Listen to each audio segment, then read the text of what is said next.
Baik, mari kita lihat satu kebenaran firman Tuhan yang terambil dalam kitab 1 Samuel pasal ke-24. 1 Samuel pasal ke-24 ayat pertama sampai dengan ayatnya yang ke-22. 1 Samuel pasal pertama 1 Samuel pasal 24 ayat pertama sampai dengan ayatnya yang ke-22. Sekali lagi Bapak Ibu Saudara, malam hari ini kita akan membahas satu topik tentang mengampuni. 1 Samuel pasal 24 ayat 1 sampai ayat 22. Ayatnya panjang tapi Saudara bisa mendengar dan catat baik-baik, nanti tolong di-tag di sosial media saya. Dikatakan demikian Bapak Ibu Saudara. Daud menyayangkan nyawa Saul. Judul perikopnya dalam terjemahan Indonesia Modern Bible, Bapak Ibu ya.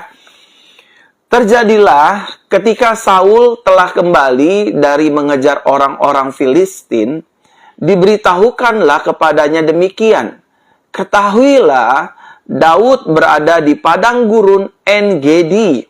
Lalu Saul membawa 3.000 orang pilihan, ya. Saul membawa 3.000 orang pilihan, berarti ada verifikasi, berarti ada seleksi. Bapak Ibu Saudara ya, lalu Saul membawa 3.000 orang pilihan dari seluruh bangsa Israel untuk pergi mencari Daud beserta orang-orangnya di depan batu-batu karang kambing liar. Ia melewati kandang-kandang kawanan ternak di tepi jalan di sana, terdapat sebuah gua. Lalu Saul masuk untuk buang hajat, artinya buang air besar. Daud serta orang-orangnya sedang berada di pinggir batas masuk gua itu. Ayat 4. Orang-orang Daud berkata kepadanya, "Lihatlah hari yang telah Tuhan firmankan," atau "Lihatlah hari yang telah Yahweh firmankan kepadamu, lihatlah, aku akan menyerahkan musuhmu ke dalam tanganmu, maka engkau harus berbuat terhadapnya menurut apa yang baik di matamu." Lalu Daud bangkit dan secara diam-diam memotong punca jubah Saul. Namun apa yang terjadi setelah itu, hati Daud gelisah. Nah, setelah Daud memotong punca atau ujung jubah Saul, Daud mengalami kegelisahan Bapak Ibu Saudara. Sebab ia telah memotong punca jubah Saul. Ayat 6. Lalu ia berkata kepada orang-orangnya, "Dijauhkanlah kiranya diriku oleh Yahweh atau Tuhan untuk melakukan hal itu kepada Tuanku, kepada yang diurapi Yahweh, yaitu untuk mengulurkan tanganku melawan dia, sebab ia telah diurapi oleh Yahweh." Artinya, Saul telah diurapi oleh Tuhan Abraham, Ishak, dan Yakub. Telah diurapi oleh Elohim Abraham, Ishak, dan Yakub. Siapa? YHWH, Yahweh. Bapak Ibu Saudara terkasih dalam Tuhan, ayat 7 dikatakan demikian. Daud menahan orang-orangnya dengan perkataannya itu. Ia tidak mengizinkan mereka bangkit melawan Saul. Kemudian Saul beranjak keluar dari goa itu untuk melanjutkan perjalanannya. Setelah itu Daud juga bangkit berdiri lalu pergi keluar dari goa itu sambil berteriak memanggil Saul, "Tuanku Raja." Saul menoleh ke belakang lalu Daud berlutut dengan wajahnya ke tanah dan menyembah.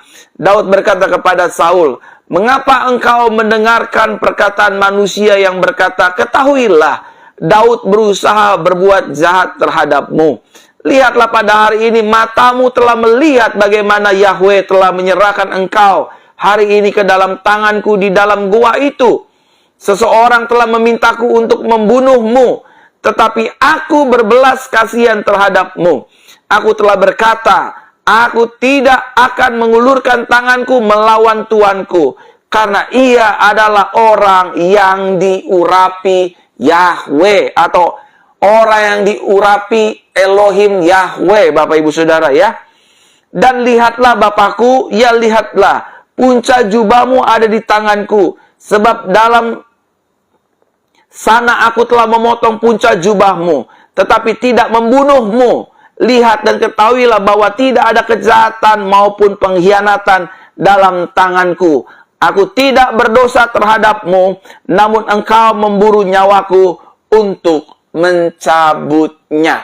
Bapak, Ibu, Saudaraku terkasih dalam Tuhan, kisah ini berceritakan tentang bahwa bagaimana Raja Saul memiliki hati yang serat dengan kebencian, memiliki hati yang serat dengan kekecewaan, memiliki hati yang serat dengan amarah. Apa yang melatar belakangi pada akhirnya Saul memiliki hati yang penuh dengan dendam, hati yang penuh dengan benci kepada pribadi Daud. Cerita ini dilatar belakangi oleh karena Daud telah mengalahkan Goliat, tentara orang Filistin, Bapak Ibu Saudara. Sehingga pada akhirnya putri-putri Israel bernyanyi, orang-orang Israel bersorak-sorai, Daud mengalahkan musuhnya beribu-ribu, tetapi Saul mengalahkan tentara-tentara beribu-ribu, tetapi Daud mengalahkannya berlaksa-laksa. Sejak saat itu, hati Raja Saul semakin panas, semakin kesal, semakin penuh dengan kejengkelan, semakin penuh dengan iri hati, karena nyanyian-nyanyian putri Israel yang berkata bahwa Saul hanya mengalahkan prajurit beribu-ribu saja, tetapi Daud mengalahkan berlaksa-laksa. Saudaraku terkasih dalam Tuhan, perlu saudara dan saya ketahui bahwa rasa dendam, rasa kebencian hanya akan membuat hidup kita tersiksa. Sama-sama katakan dengan saya, rasa dendam. Belum semua, ada 1383 jemaat. Sama-sama katakan dengan saya, rasa dendam. Ayo Bapak Ibu sama-sama katakan dengan saya, rasa dendam dan kebencian hanya akan membuat hidup kita tersiksa. Amin. Yang pertama, jiwa kita akan tertekan.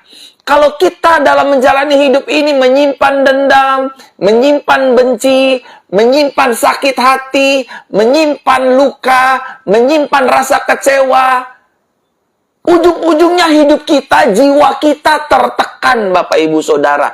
Pikiran kita menjadi negatif sama siapapun. Wah, jangan-jangan dia ngomongin saya. Wah, jangan-jangan dia ngutukin saya. Oh, jangan-jangan dia berbuat jahat, mau berbuat jahat sama saya. Orang yang hatinya penuh dengan dendam, orang yang hatinya penuh dengan kebencian, ujung-ujungnya jiwanya akan tertekan. Jiwanya tidak akan penuh dengan damai sejahtera. Jiwanya tidak akan penuh dengan shalom Tuhan. Tetapi sebaliknya, ketika dendam sudah mulai menguasai dalam kehidupan seseorang, ketika kebencian sudah merasuki kehidupan seseorang, maka hidup orang tersebut akan tersiksa, jiwanya akan tertekan, pikirannya akan negatif. Pikirannya akan terus negatif, terus jangan-jangan dia bangun kubu untuk ngelawan saya. Jangan-jangan dia bersekutu untuk menghancurkan usaha saya. Jangan-jangan bisnis saya, mereka punya rencana untuk menghancurkannya. Orang kalau simpan dendam, pikirannya akan negatif. Pikirannya itu akan picik. Pikirannya itu akan cenderung menyalahkan orang, curiga terus sama orang. Artinya nggak ada hal-hal positif di dalam pikirannya. Siapapun itu, Bapak Ibu Saudara. Baik kita bisa duta Kristus, pelayan Tuhan. Baik kita anak Tuhan, siapapun. Siapa saja yang mendengarkan firman kabar baik, termasuk juga saya. Kalau di hati kita, di hidup kita, menyimpan rasa dendam, sakit hati, kecewa, dan lain sebagainya, maka jiwa kita akan tertekan. Yang kedua, pikiran kita akan menjadi pikiran yang negatif. Apa-apa paranoid, apa-apa negatif, apa-apa curiga sama orang, apa-apa nggak senang sama orang. Saudara terkasih dalam Tuhan, selain jiwa kita tertekan dan pikiran kita negatif, yang ketiga, kalau kita memiliki rasa dendam, yang ketiga, jiwa kita tidak akan pernah tenang. Sama-sama katakan dengan saya, jiwa saya nggak akan pernah tenang. Betul saudara? Kan Bapak Ibu Saudara pernah mengalami kan? Ketika saudara benci sama orang, ketika saudara mulai dendam sama orang, ketika saudara simpan kepahitan sama orang, jiwa saudara nggak tenang. Jiwa saudara tuh nggak tenang. Pikirannya, bagaimana saya bisa balas dia ya? Bagaimana saya bisa hancurin dia ya? Bagaimana dia biar tahu nih siapa gua. Gitu saudara. Orang kalau punya dendam, orang kalau punya sakit hati, orang kalau punya kecewa, orang kalau punya luka, orang kalau punya kebencian yang mendalam, dia nggak bisa tidur dengan tenang. Dia nggak akan bisa tidur dengan nyenyak. Sekalipun dia tertidur, matanya pejam, matanya meram, pikirannya akan terus berjalan. Pikirannya akan terus melayang-layang. Pikirannya akan terus berpikir, oh ini ipar saya nih yang ngejelekin saya ini, harus saya balas. Oh ini perempuan sialan ini yang udah ngerebut suami saya ini, harus saya balas. Harus saya siram pakai air panas. Harus saya tampar mukanya, harus saya bakar mulutnya. Karena dia udah rebut suami dari anak-anak saya. Orang kalau dendam, orang kalau dendam, ininya nih pendek, pikirannya itu pendek, dan lagi jiwanya nggak tenang. Apa-apa curigaan, apa-apa emosian, apa-apa marah, apa-apa kayaknya pengen, oh balas. Hancurin. Karena setan udah memprovokasi. Jiwanya pasti nggak tenang aja. Jiwanya pasti nggak tenang. Nggak boleh ngeliat orang ngeliatin dia sedikit. Ngapain ngeliatin saya? Nggak boleh dengar kalau namanya disebut. Misalkan Maria gitu kan. Verona. Langsung. Apa? Ngomongin saya. Ngejelekin saya. Ngefitnah saya. Saudara terkasih dalam Tuhan.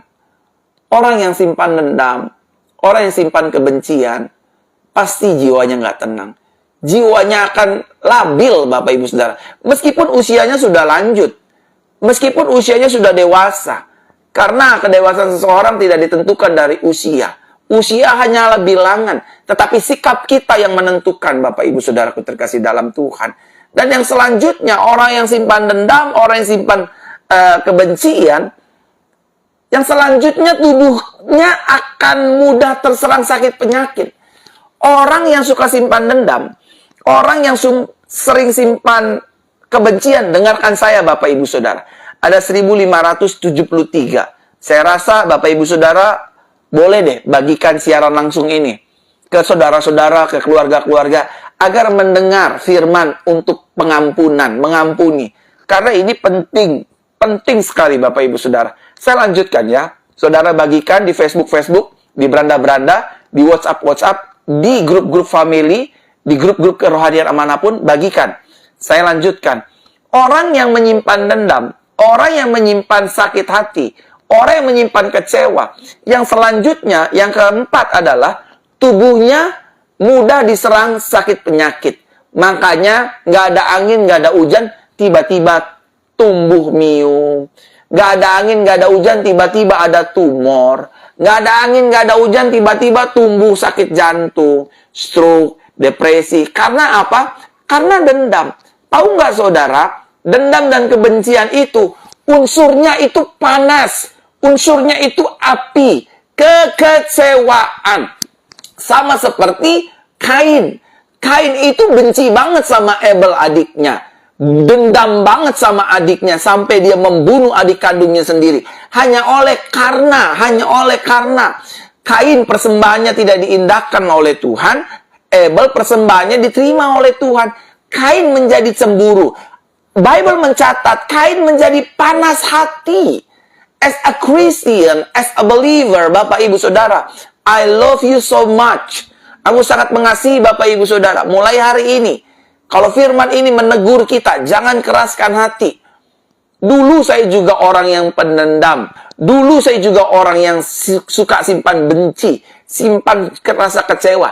Tapi praise the Lord, not by my effort, but through His mercy, melalui kasih-Nya, melalui kebaikannya.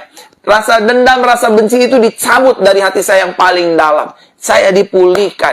Dan akhirnya saya bisa menjalani hidup ini dengan penuh pengampunan satu dengan yang lain. Memang Bapak Ibu Saudara tidak mudah untuk mengampuni. Sama-sama katakan dengan saya, mengampuni itu tidak mudah. Sama-sama ketik di dalam kolom komentar, sama-sama katakan dengan saya, mengampuni itu tidak mudah. Amin. Ayo, 1644 jemaat sama-sama katakan dengan saya di kolom komentar. Mengampuni itu tidak mudah. Tetapi bisa kita lakukan. Sama-sama katakan dengan saya. Tetapi bisa saya lakukan. Mengampuni itu memang tidak mudah. Tetapi bisa kita lakukan. Kenapa bisa? Karena ada roh Tuhan di dalam hidup kita. Kenapa bisa? Karena ada roh Elohim. Ada roh Kudus. Ada roh Yahweh di dalam hidup kita. Roh Yesus Kristus. Yang akan memampukan kita pada akhirnya bisa mengampuni orang yang menjahati hidup kita. Bisa mengampuni orang yang sudah melukai hidup kita. Bisa mengampuni orang-orang yang ingin melihat hidup kita hancur. Yang kedua, kita bisa mengampuni orang di luar sana. Karena ada anugerah Tuhan di dalam hidup kita. Yang memampukan hidup kita pada akhirnya, aku ampuni mereka Tuhan. Saya tahu ini nggak mudah saudara, tapi bisa. Tapi bisa bersama dengan Tuhan. Karena Lukas pasal pertama ayat ke-37 dikatakan dengan jelas. Sebab bagi Elohim, sebab bagi Tuhan, tidak ada perkara yang mustahil. Kalau Tuhan sudah menjamah hati manusia, maka manusia itu hatinya akan diubahkan, dibarui, dibebaskan dari rasa benci dan dendam sakit hati yang setuju. Katakan amin. Amin.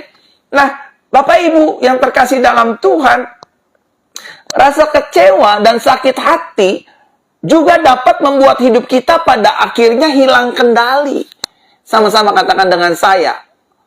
Rasa kecewa, rasa sakit hati bisa membuat hidup saya hilang kendali. Amin Bapak Ibu. Ingat loh, rasa kecewa dan rasa sakit hati itu juga dapat membuat hidup kita hilang kendali. Contohnya nih. Kita pada akhirnya udah gak bisa mendengarkan nasihat dan kebenaran firman Tuhan. Bawaannya emosinya aja yang diturutin. Emosinya aja yang digedein. Emosinya aja yang harus dipuaskan. Diselesaikan, terlampiaskan. Orang yang kecewa, sakit hati, dia udah gak bisa dengar firman. Dia udah gak bisa dengar nasihat. Udah gak usah bales iparmu yang kasar. Udah gak usah bales suamimu yang kelakuannya kayak... Aduh, seperti binatang, gak pedulian, kasar, tukang pukul. Udah gak bisa dinasehatin. Siapapun yang mau nasehatin, orang kalau udah kecewa, orang kalau udah sakit hati, dia gak bisa denger nasehat tuh. Yang penting, dendam saya terlampiaskan. Yang penting, emosi saya harus tersampaikan. Dia mau mati kayak, dia mau apa kayak, yang penting saya hajar, saya sikat, saya balas. Nah, saudara, ingat, hati-hati. Ini tuh bukan Tuhan. Dan orang-orang yang mendengarkan firman kabar baik ini, yang simpan kecewa, sakit hati, luka, dia akan bilang, biarin hidup-hidup gua mau benci orang kek, gua gak mau ngampunin kek. Pokoknya kalau gua udah A, gak bisa B. Saya menghargai Bapak Ibu Saudara, keputusan Bapak Ibu Saudara. Tetapi penyesalan itu selalu datang di kemudian hari. Dan harganya terlalu mahal kalau seorang suami pada akhirnya kecewa terhadap istri dan terluka terhadap istri sehingga pada akhirnya dia nggak mau dengerin nasihat dari orang tuanya, nasihat dari temannya, nasihat dari pendetanya, nasihat dari firman Tuhan. Udah pokoknya saya mau cerai hari ini, saya mau cerai. Saya kecewa sama istri saya, Pak Pendeta. Saya kecewa dengan model bini kayak begini. Saya nggak mau lagi hidup tinggal bareng kayak perempuan, kayak biadab begini kelakuannya. Bawa kabur, uang setiap hari, tidur dengan berondong dan lain sebagainya. Jalan dengan laki-laki lain, biadab dasar perempuan. Lihat ya, orang yang sakit hati dan kecewa cenderung akan menonjolkan egoisnya. Cenderung akan, kalau bisa balas. Dan ingat, setan ambil kendali. The devil could take over for our life, seluruh hidup kita. Setan ambil kendali. Balas saja, sikat saja, ceraikan saja, bunuh saja. Saul itu dirasuki oleh roh setan, saudara. Sampai Saul ingin membunuh Daud, melempar tombak kepada Daud berkali-kali. Padahal udah diinfokan sama anaknya, Nathan namanya. Jangan gitu, Pak. Dia kan menantumu. Dia ambil tombak, disambit, saudara. Dia siapkan 3.000 tentara untuk bunuh Daud. Bayangkan. Karena hatinya sudah penuh dengan kekecewaan. Hatinya penuh dengan luka. Hatinya penuh dengan dendam. Hatinya penuh dengan kebencian. Sehingga outputnya yang keluar adalah amarah, ambisi, dendam, sakit hati, dan ingin menghalalkan segala cara. Saya tahu Bapak Ibu hidup ini anugerah Tuhan. Tetapi jangan biarkan rasa benci, kecewa itu menguasai hidup kita. Jangan biarkan rasa benci dan kekecewaan membelenggu hidup kita. Sehingga kita pada akhirnya benci banget. Aduh, Pak Pendeta, saya kalau ngeliat suami saya enak, mau muntah bawaannya. Kalau bisa saya usir tuh suami. Jangan, Bu. Ingat bagaimana Tuhan mempertemukan ibu waktu awal-awal. Ya habis suami saya tukang selingkuh, Pak Pendeta. Ini udah selingkuh yang keempat. Yang pertama saya ampuni, yang kedua saya ampuni, yang ketiga saya ampuni. Yang keempat lakuin lagi. Otaknya nggak ada, ditaruh di mana tuh suami kayak begitu. Udah nggak pernah kasih uang belanja, doyan selingkuh lagi. Dasar laki binatang. Bu, jangan ngomong kasar. Jangan ngomong kasar. Biar bagaimanapun ibu dan bapak dulunya diberkati di altar sucinya Tuhan.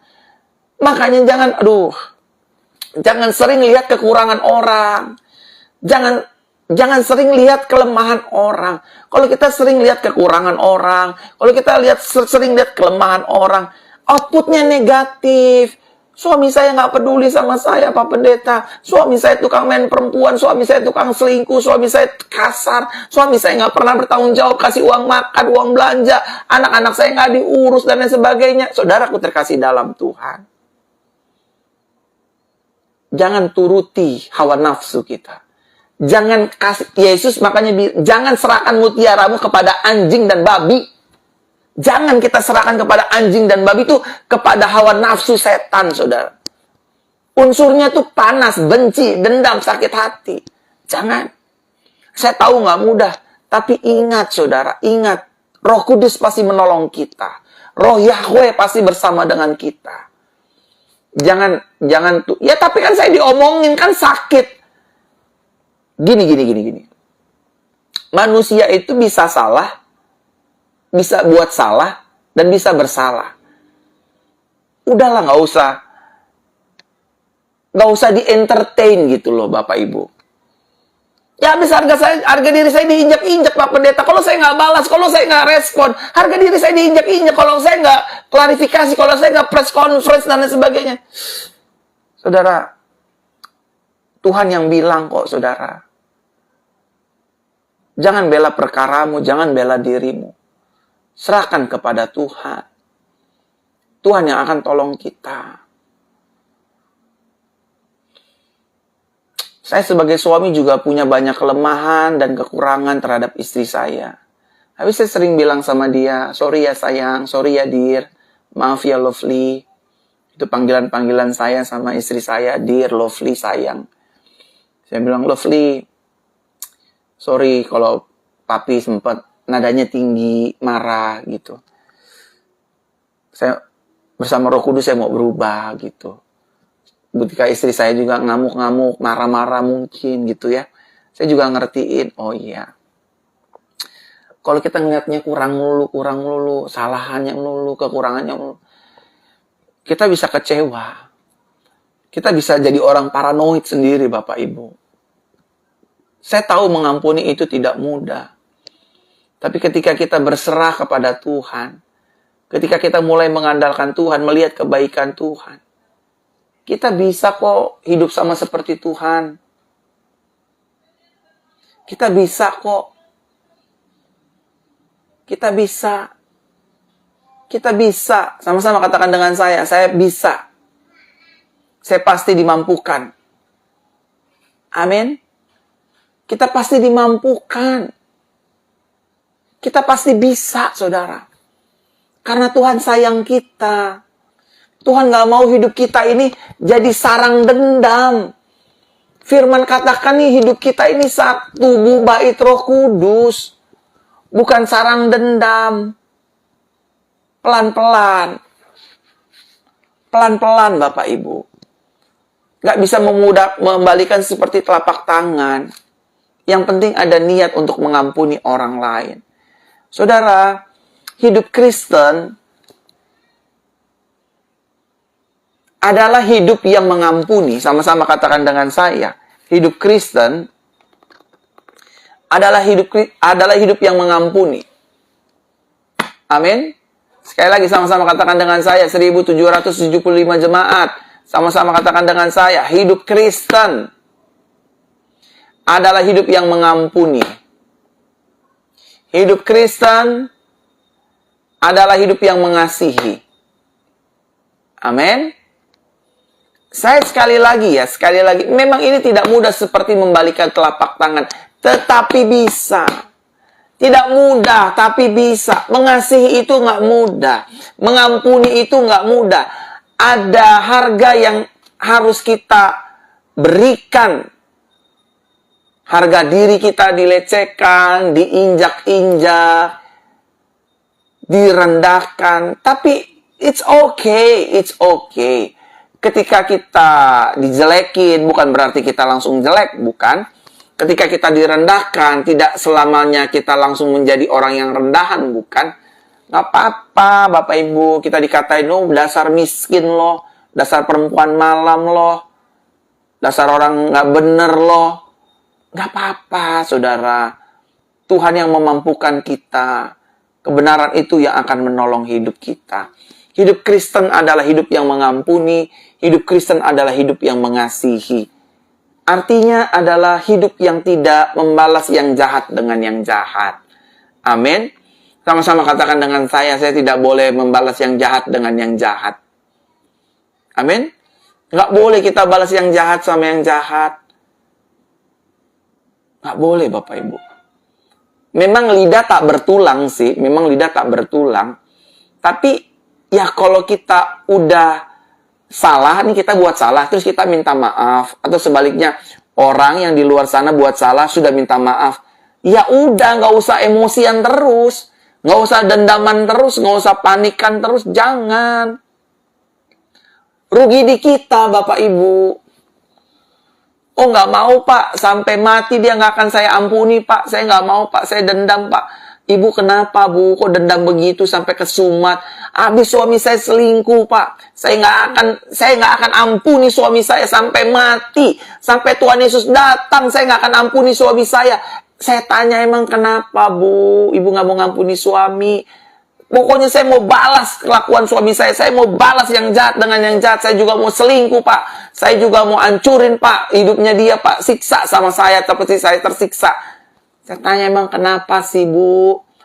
Suami saya selingkuh, Pak. Dia selingkuhnya kapan, Bu? Dulu tahun 72 dia selingkuh sama si Susi di samping pohon pisang, Bu. Sekarang tahun 2022.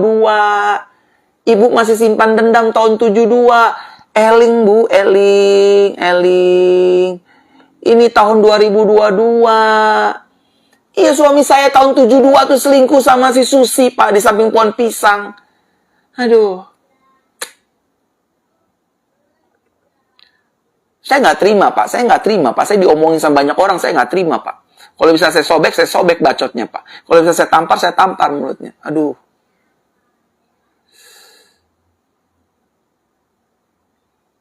Kayak, saudara, udahlah. Hidup, life is too complicated, gitu loh. Terlalu complicated, gitu. Jangan balas yang jahat sama yang jahat. Jangan balas, saudara. Jangan balas. Biarin aja deh. Orang mau ngomongin kita, biarin aja. Gak apa-apa, saudara. Hidup Kristen adalah hidup yang mengampuni dan mengasihi, artinya hidup yang tidak membalas yang jahat dengan yang jahat. Hidup Kristen adalah hidup yang mengasihi dan mengampuni, maksudnya adalah hidup yang tidak menyimpan dendam. Nggak nyimpan dendam tuh. Nggak nyimpen kesalahan suami, nggak nyimpen kesalahan istri, nggak nyimpen kesalahan tetangga, nggak nyimpen kesalahan orang. Jangan, saudara. Nah, saya masuk inti khotbah saya. Pertanyaannya, Bapak Ibu, pertanyaannya.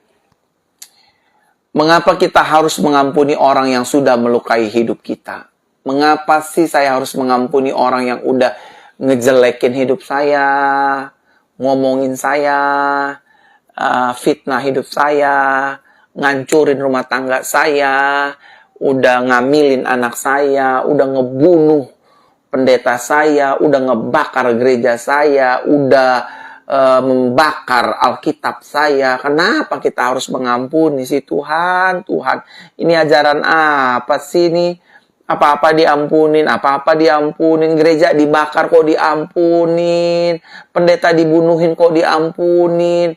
Orang Kristen dibilang orang kafir kok masih tetap diampunin. Orang Kristen dibilang di salibnya ada jin kafir, ada jin kok masih kita ngampuni sih Pak Pendeta. Itu kan bukannya orang bodoh ya, bukannya orang, maaf ya, bukannya orang goblok ya kalau kayak gitu, apa-apa ngampunin, apa-apa ngampunin. Kita diinjak-injak dong harga dirinya dong. Berarti kita direndahkan dong, berarti kita takut dong. Shhh.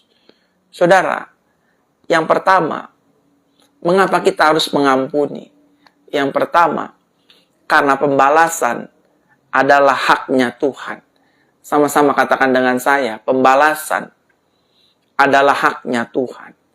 Saudara dan saya tidak diberi hak oleh Tuhan untuk membalas yang jahat dengan yang jahat. Saudara dan saya tidak diberi hak oleh Tuhan untuk menghakimi yang menjahati hidup kita. Nggak ada, saudara. Baca firman Tuhan. Tidak ada satupun perintah Tuhan untuk membalas yang jahat dengan yang jahat. Nggak ada. Nggak ada, saudara. Saudara kan anak Tuhan Yesus bersama dengan saya. Nggak ada satupun ajaran Yesus yang mengajarkan. Kalau pipi kananmu ditampar, pukul balik. Kalau perlu bunuh orang itu. Nggak ada. Makanya kenapa saya bisa sampai jatuh cinta sama Yesus? Ajarannya benar gitu loh.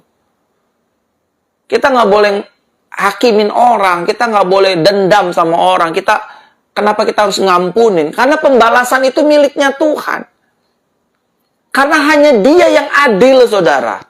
Karena penghakiman kita subjektif. Penghakiman kita tuh subjektif, saudara. Cara menilai kita tentang orang lain itu subjektif. Yang objektif adalah penilaian dan penglihatan mata Tuhan terhadap kita. Makanya dia dibilang hakim yang adil. Adillah jalannya. Jadi kita nggak boleh dendam, kita harus mengampuni orang. Karena pembalasan itu haknya Tuhan.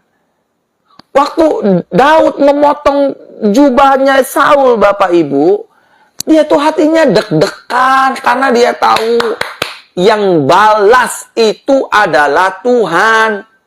Bahkan dalam terjemahan aslinya nih ya, terjemahan aslinya King James Version nih ya, biarlah Jehovah, biarlah Yahweh, biarlah Tuhan yang menjadi hakim atas Daud dan Saul. Bayangkan, saudara. Bayangkan. Jangan simpan dendam. Jangan simpan kepahitan. Maybe aku nggak merasakan apa yang saudara rasakan. Maybe ya. Tapi kita kan punya Tuhan yang sama. Kita punya Roh Kudus yang sama. Kita punya anugerah yang sama. Yang dimana kita bisa diubahkan dari seorang pembenci, pendendam, hati panas, menjadi orang yang penuh kasih. Bapak Ibu, satu kali Bible mencatat dengan jelas, ada seorang bernama Saulus yang diubah Tuhan menjadi Paulus. Hatinya itu penuh dengan dendam, hatinya itu penuh dengan kebencian terhadap orang-orang Kristen dan anak-anak Tuhan, terutama sekte jalan Tuhan pada saat itu. Belum dibilang Kristen, masih sekte jalan Tuhan. Saudara, hatinya penuh dengan kepahitan, kebencian. Kalau dengar orang Kristen, dengar pengikut Yesus, bawaannya mau dibunuh. Murid-murid tidak ada satupun yang mendendam dan membalas. Murid-murid mengampuni perbuatan Saulus. Saudara, Tuhan yang menjadi pembelanya. Tuhan menjumpai dia. Menjumpai Saulus. Dan berkata, Saulus, Saulus, mengapa engkau menganiaya aku? Saulus bertanya, siapa engkau Tuhan? Aku Yesus yang engkau aniaya. Aku Yesus yang engkau persekusi. Aku Yesus yang engkau bunuh. Saudara, Tuhan yang akan membela kita. Sama-sama katakan dengan saya. Tuhan yang akan menjadi pembela hidup saya. Amin. Tuhan yang akan membela saya. Semua sama-sama katakan dengan saya. Tuhan yang akan membela hidup saya. Amin, saudara. Saudara nggak usah simpan kepahitan. Saudara nggak usah simpan dendam. Percayalah kepada Tuhan. Tuhan ada di pihak kita. Nggak usah simpan kecewa dengan suami. Nggak usah simpan kecewa dengan istri. Nggak usah simpan kecewa dengan anak-anak. Nggak usah simpan kecewa dengan orang tua. Nggak usah saudara simpan kecewa dengan pendeta. Nggak usah saudara juga para pendeta simpan kecewa terhadap pelayan-pelayannya. Nggak usah. Pelayan-pelayan Tuhan juga nggak usah simpan kecewa dan dendam satu dengan yang lain. Nggak usah. Ini nggak menghasilkan apa-apa, saudara. Biarkan Tuhan yang membela hidup kita. Karena kita mengampuni, karena kita tahu pembalasan adalah haknya Tuhan. Kita diam bukan berarti kita takut. Kita berserah bukan berarti kita menyerah. Amin, Bapak Ibu Saudara. Kita tidak membalas yang jahat dengan yang jahat. Bukan berarti karena kita cupu. Tapi sebaliknya kita percaya Tuhan akan membalas segala perlakuan orang yang jahat terhadap hidup kita. Karena Tuhan di pihak kita. Tuhan membela kita. Tuhan menggendong kita. Dan Tuhan beserta dengan kita. Yang setuju katakan amin.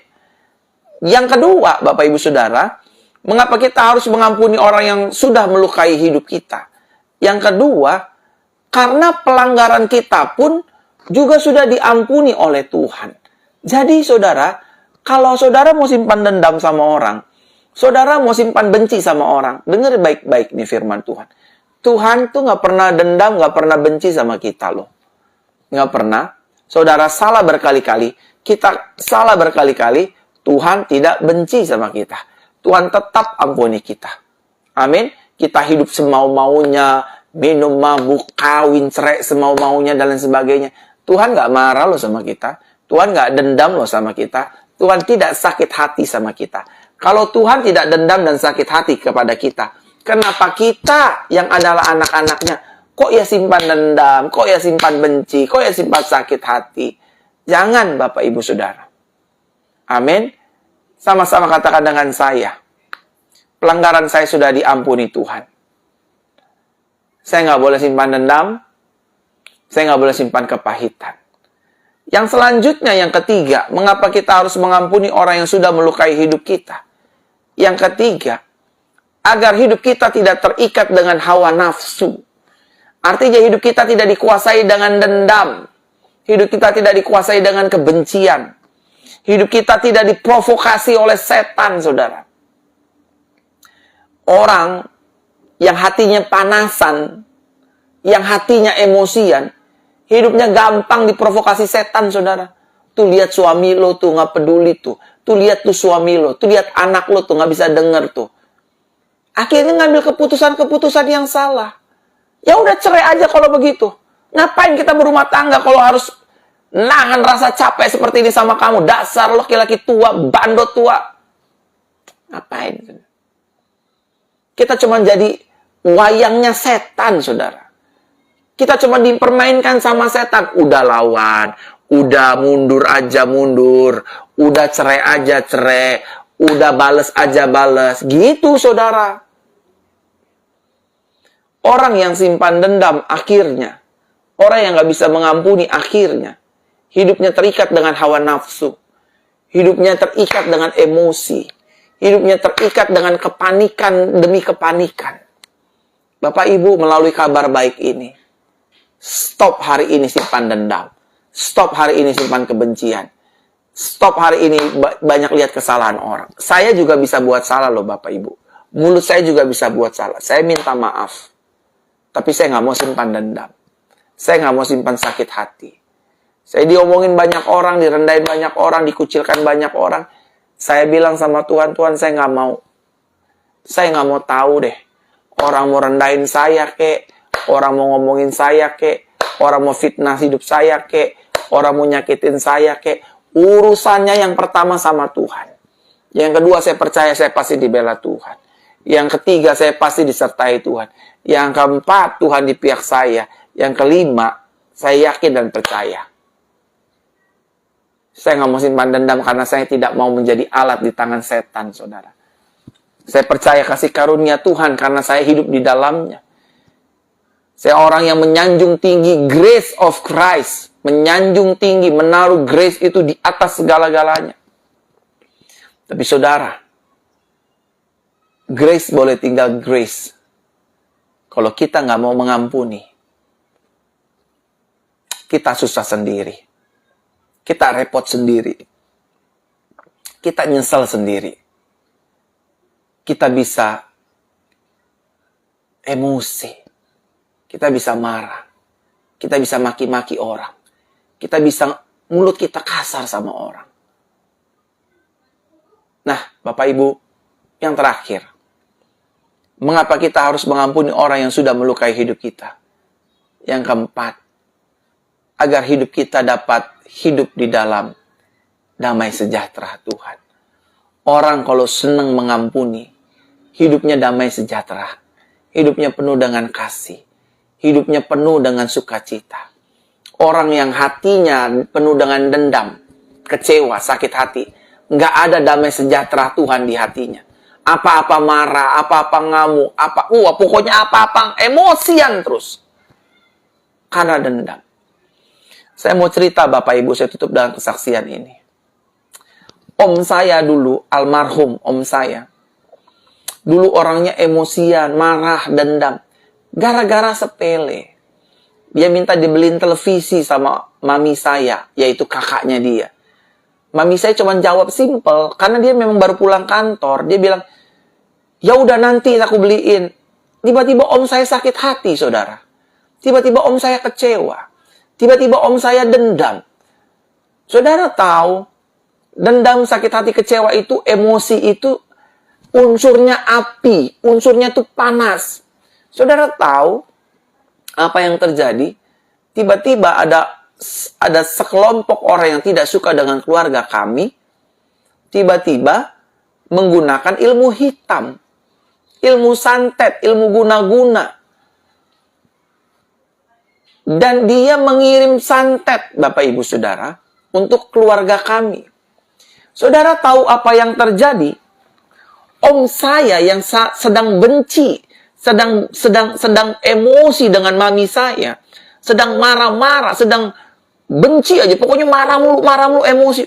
Saudara, santet itu, ilmu hitam itu, menembus hidup om saya. Saya percaya hidup orang Kristen tidak bisa disantet, tidak bisa diguna-guna, tidak bisa diserang kuasa gelap, tidak bisa diserang oleh setan dari neraka manapun. Saya percaya itu. Amin dalam nama Yesus. Tetapi sorry untuk ngomong ini. Ketika saudara menyimpan dendam, ketika saudara menyimpan benci, ketika saudara menyimpan rasa emosi, ketika saudara menyimpan rasa sakit hati, ketika saudara menyimpan luka, dengarkan saya baik-baik. Tuhan sedang bicara sama saudara lewat mulut saya. Hidup saudara bisa ditembus dengan ilmu hitam dan santet. Kok bisa? Apa darah Yesus kurang berkuasa? Bukan darahnya nggak berkuasa. Apa nama Yesus nggak berkuasa? Bukan namanya nggak berkuasa. Masalahnya bukan di darahnya. Masalahnya bukan di Yesusnya tidak berkuasa. Masalahnya hati kita buka untuk setan, dan kita taruh hati kita dengan unsur api, kebencian, dendam, sakit hati, kecewa, luka, dan lain sebagainya. Malam hari itu, saudara, tahu apa yang terjadi? om saya dirasuk setan, saudara. Ada 2 setan, ada 2 jin yang memasuki hidupnya. Saudara tahu, ini botol kecap. Ini botol kecap, kecap ABC. Itu dipecahin pakai giginya, saudara. Mata om saya itu udah putih, saudara. Berminggu-minggu diikat setan. Berminggu-minggu dikerjain, dihukum sama setan, saudara. Saudara, kita ini anak Tuhan. Setan itu ada di bawah telapak kaki orang percaya. Bahkan firman sendiri yang mengatakan, lawan iblis maka iblis akan lari. Kok dia bisa kesantet sih? Saya ini saksi hidupnya. Mata saya sendiri melihat bagaimana jarum suntik dimasukkan ke om saya waktu di rumah sakit. Jarumnya itu bengkok, saudara. Nggak mempan. Dokter sampai bingung. Serius, saudara. Jadi, maafkan saya untuk ngomong ini. Mikir dulu kalau saudara mau simpan dendam, saudara mau simpan benci, saudara mau nyimpan luka, mikir dulu. Mikir. Karena dendam, benci, kecewa, sakit hati, sangatlah mudah untuk dimasuki oleh roh setan, ilmu hitam, guna-guna, pelet, santet. Buat perempuan-perempuan ya, buat perempuan-perempuan yang masih muda, jangan suka simpen emosi dan amarah. Kalau di jalan saudara ditepok orang pakai ilmu hitam, saudara bisa kepelet loh, saudara bisa kesantet, saudara bisa diguna-guna. Benar saya ngomong ini, saudara. Kalau saya secara pribadi, saudara, saya sering diguna-guna orang, saya sering mau disantet orang, saya sering mau dijatin orang. Puji Tuhan sampai hari ini saya aman dalam anugerahnya. Karena saya punya selidik selain dari Yesus, selain dari kuasa darah Yesus yang melindungiku, selain dari malaikat Michael dan Gabriel yang melindungi saya juga. Hati saya tidak menyimpan dendam dan benci kepada siapapun. Kalau saudara tanya, Pastor Verona pernah dilukain orang nggak? Yes. Beberapa waktu yang lalu saya habis dibully orang hanya gara-gara minyak urapan. Hampir 1000 orang ngata-ngatain saya tentang minyak urapan ini. Tapi nggak apa-apa. Saya nggak perlu marah. Saya nggak perlu dendam. Karena saya tahu orang yang simpan benci, orang yang simpan dendam, orang yang nggak bisa mengampuni. Hidupnya mudah diguna-guna. Hidupnya mudah disantet. Hidupnya mudah dikerjain dengan ilmu-ilmu hitam. Karena unsur dasarnya adalah api, kepahitan, kebencian. Kiranya kabar baik malam hari ini jadi berkat buat Bapak Ibu Saudara ya.